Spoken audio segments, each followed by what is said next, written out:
আমাদের সমাজে ঘুষ আছে না নাই? ওরে বাবা আছে না নাই? কি কোন একটা চাকরির জন্য এখন 10 লাখ 12 লাখ 15 লাখ টাকা ঘুষ দেওয়া লাগে ওপরালাকে। কথা কয় না, কথা কয় না। ওপরালাকে ঘুষ দেওয়া মানে কি ফেরেশতা আল্লাহ দেয়? না না, এই যে চেয়ারের উপরে যারা বসে থাকে ওদেরকে ঘুষ দেয়। ঠিক না বেঠিক? যারা বলেন ঠিক না বেঠিক?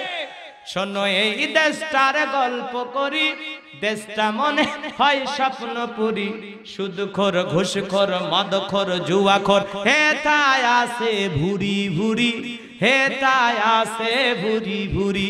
এ দেশে অসৎ কামাই কেউ করে না, তবে ঘুষের টাকা পেলে কেউ তো ছাড়ে না। টেবিলের নিচ দিয়ে হাত বাড়িয়ে কালো টাকাটা নাই সারিয়ে, টেবিলের নিচ দিয়ে হাত বাড়িয়ে কালো টাকাটা নাই সারিয়ে, করছে ওরা বড় দেশের চুরি, করছে ওরা বড় দেশের চুরি।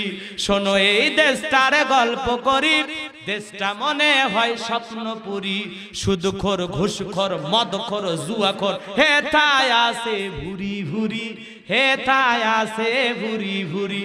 শোনো এই দেশটার গল্প করি। ঠিক না ব্যাঠি? গোলাম রব্বানি যা বলতো তা মনে ভুল। আমার ভাইরা, সুদ ঘুষ দুর্নীতি দিয়া সমাজ ভরপুর।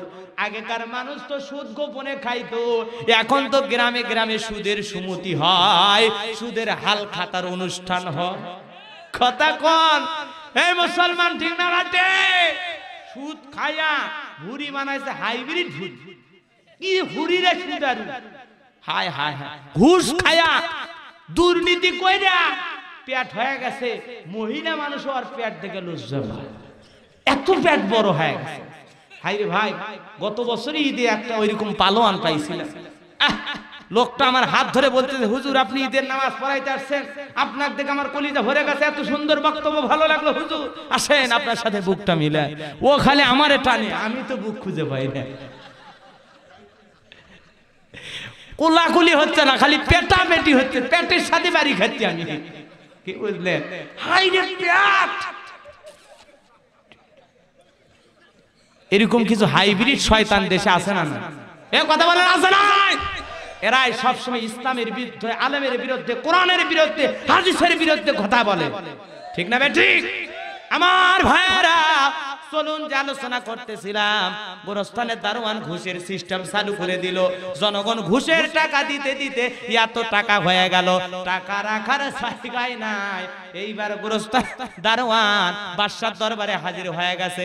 ডেকে বলে, জাহাপানা মনে কিছু নিও না, আমার কাছে কিছু টাকা পয়সা আছে, আর গরিব মানুষের শুনেছি খাজনা পাতি বাকি আছে, আমি গোরস্থানের দারোয়ান জনগণের খাজনা পাতি পরিশোধ করে দিতে চাই। বাদশা বলে, বাবারে এত ভালো উদ্যোগ, আগামীকাল তাই করা হলো। সমস্ত জনগণ খাজনা পাতি পরিশোধ করে দিল গোরস্থানের দারোয়ান। আমার ভাইয়েরা, জনগণ যায় আর বলে, আরে এই ব্যক্তি যদি আমাদের বাদশা না হইয়া গোরস্থানের দারোয়ান আমাদের বাদশা হইতো, আমাদের কপাল খুলে যেত। এই ঘুষের টাকা দিয়ে কি করলো? জনসেবামূলক কাজ করলো।